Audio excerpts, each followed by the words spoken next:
কোটা সংস্কার ঘিরে সহিংসতা এবং এর প্রভাবে কারফিউতে বিপাকে টাঙ্গাইলের পোল্ট্রি শিল্প। মুরগির খাদ্যের যোগান দিতে খামারিরা কম দামে ডিম বিক্রি করতে বাধ্য হচ্ছেন, ফলে ক্ষতির মুখে পড়তে হচ্ছে তাদের।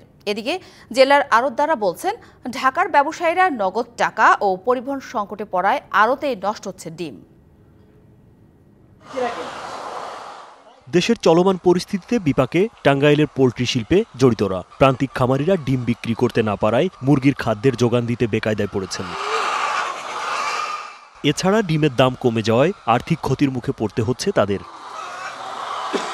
খামারিদের দাবি, আগের সপ্তাহে প্রতি পিস ডিম 11.5 থেকে 12 টাকা বিক্রি হলেও এখন বিক্রি হচ্ছে 9 টাকায়। ডিম বিক্রি করতে পারতেছি না, যেহেতু হলো ঢাকায় কোনো গাড়ি ঢুকতেছে না, এই জন্য আমরা কোনো ডিম বিক্রি করতে পারতেছি না। খাদ্যের সাথে তাল মিলিয়ে ডিমের দাম আমরা পাচ্ছি না। মহাজন আমাদেরকে খাবার দিতে চাচ্ছে না, আমরা খুব অসুবিধার মধ্যে যাচ্ছি। ফার্ম টারাম বাদ দিতে হবে, তাছাড়া উপায় নাই। তো অনেক টাকা লস, ইনভেস্ট করে যদি লস হয় তাহলে তো ব্যবসা করা যাবে না। এদিকে স্থানীয় আড়তদাররা বলছেন, রাজধানীর ব্যবসায়ীরা নগদ অর্থ ও পরিবহন সংকটে পড়ায় আড়তেই নষ্ট হচ্ছে ডিম।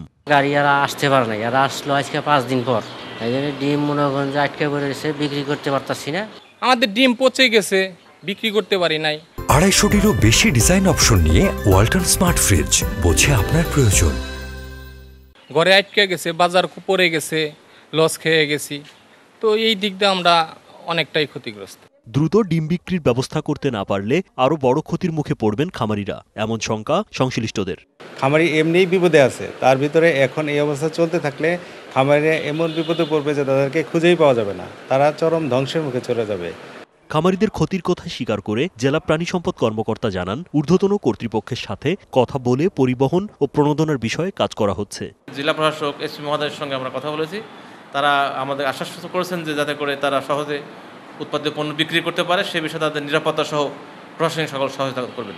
টাঙ্গাইলে বছরে প্রায় 80 কোটি পিস ডিম উৎপাদন হয়। DBC news desk.